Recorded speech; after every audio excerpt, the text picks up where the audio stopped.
The House of Bondage by Ernest Cole is on exhibition at the Photographers Gallery in London. Join me as I talk to the Senior Curator, Karen, and she tells us more about this body of work.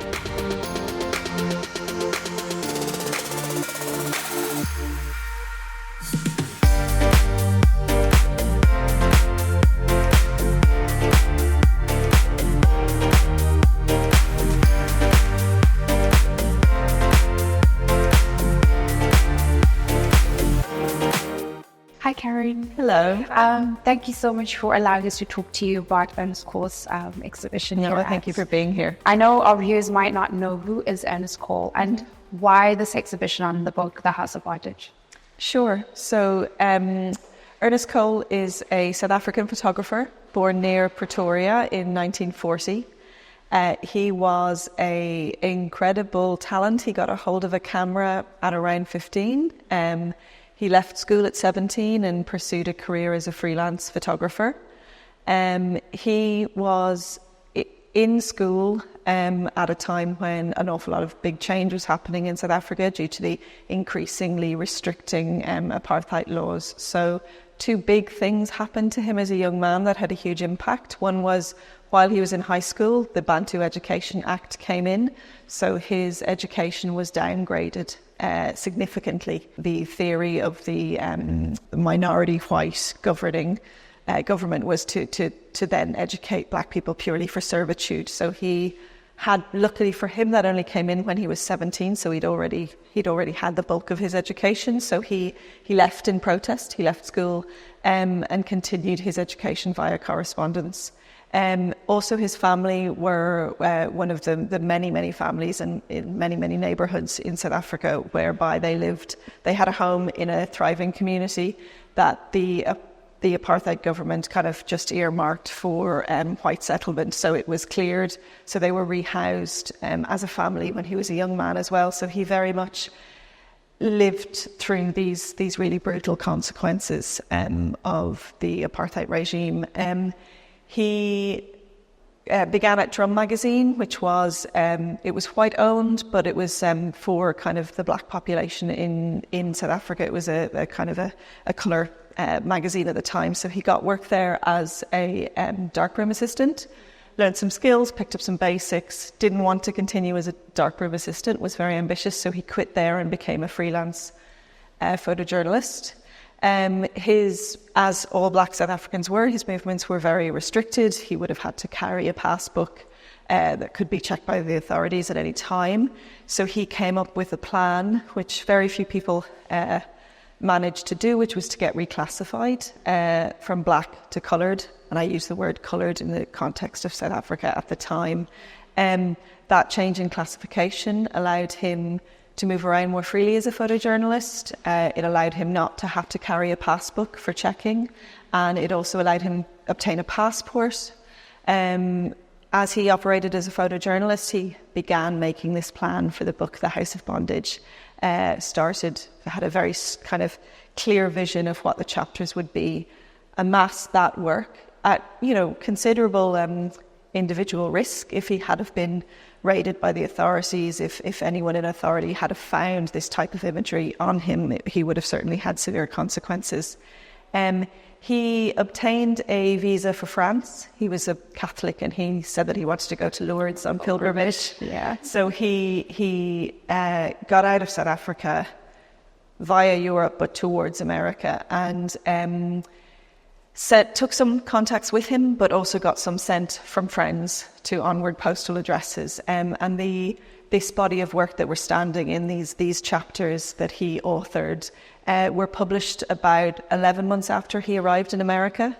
That he had made contacts with Magnum Photographic Agency there, and they put him in touch with Random House, and this book was published, and it really, I think it's not an exaggeration to say it was absolutely the first significant body of work published that showed the realities of living under apartheid for a black man, not by a foreign journalist who was nipping in and nipping out, and not under a kind of, state approved way. This was very much the reality, and it was a significant and very important photo book because of that. And what was the impact of that book at that time? So interestingly, I think Ernest had a very enlightened approach to how the book should function. So he took it upon himself to send it to the US Senate, should I say, to the UN, to various kind of governing bodies, as well as it had, through Magnum, its content got circulated in Stern magazine, in London's the Sunday Times magazine, in Ebony magazine in the States. So the content from the book got circulated in a lot of journals and periodicals, and the book itself sold considerably well around the world. One of the big impacts personally for Ernest was he was banned because of its publication. The book itself was banned in South Africa, but he was also banned. So he became stateless for the act of having published, a very critical publication. So for him, it meant he could never return to South Africa. It didn't have...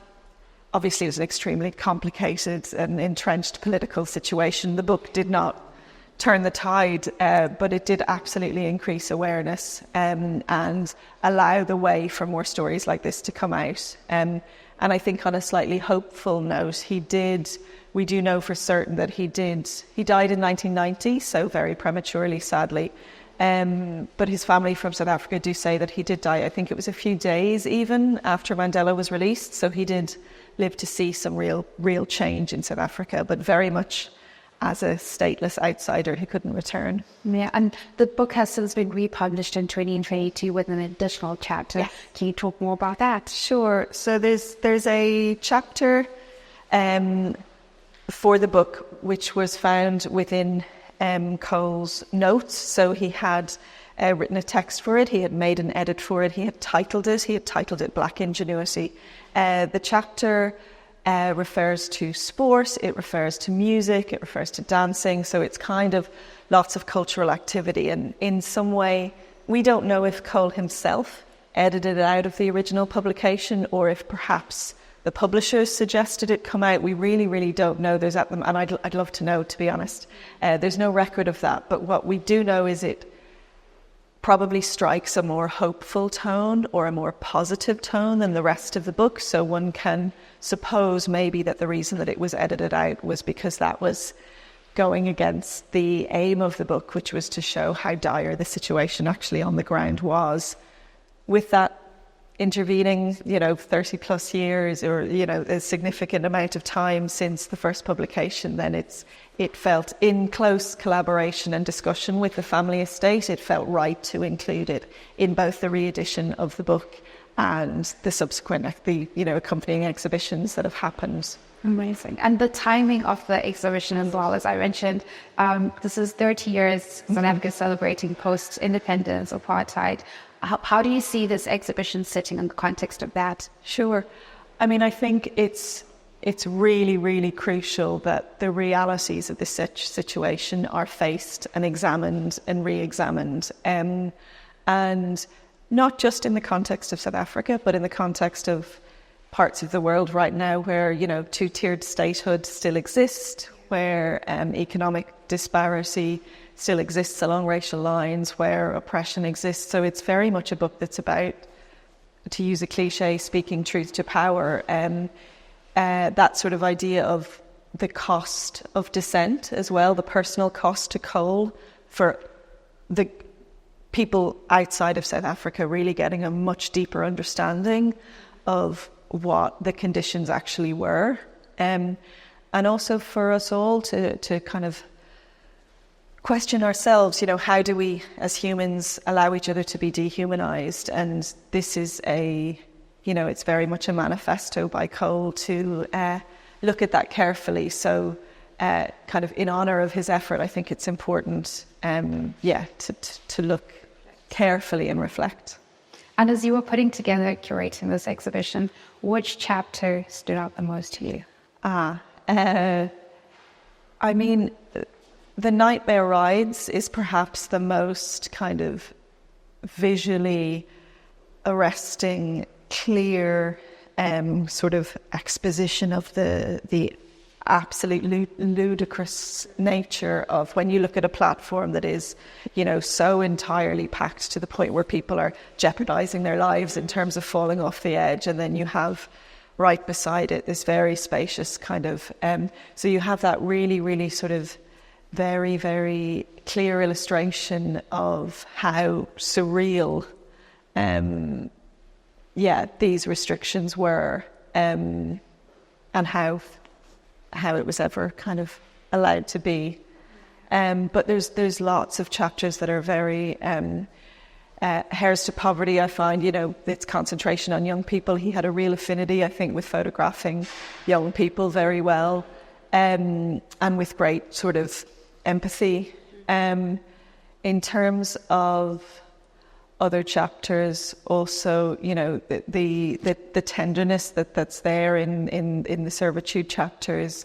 Again, the consolation of religion is a particularly kind of powerful one, because you're also thinking of, well, how does faith even come into this? If you're living in a way that is so brutalized, then how does faith continue? And yet it does. And how is that kind of threaded through and into the kind of political structures that are at play? Yeah, that's very interesting. And as people come in to see this exhibition, what are you hoping they take away or experience?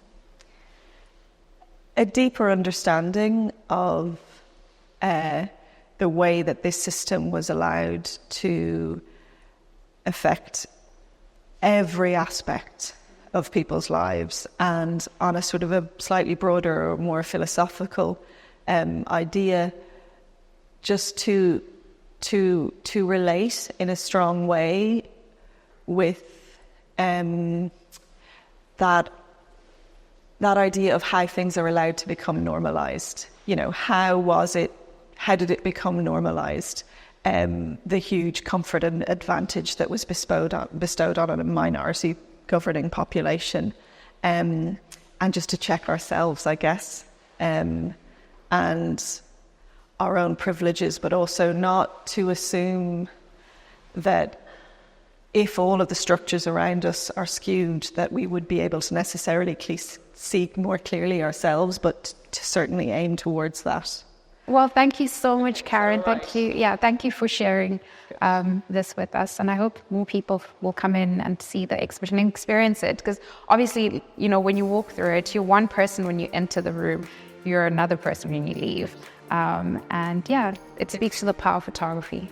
From opening the book in the first place and really engage with it, I do think it's it's powerful, certainly.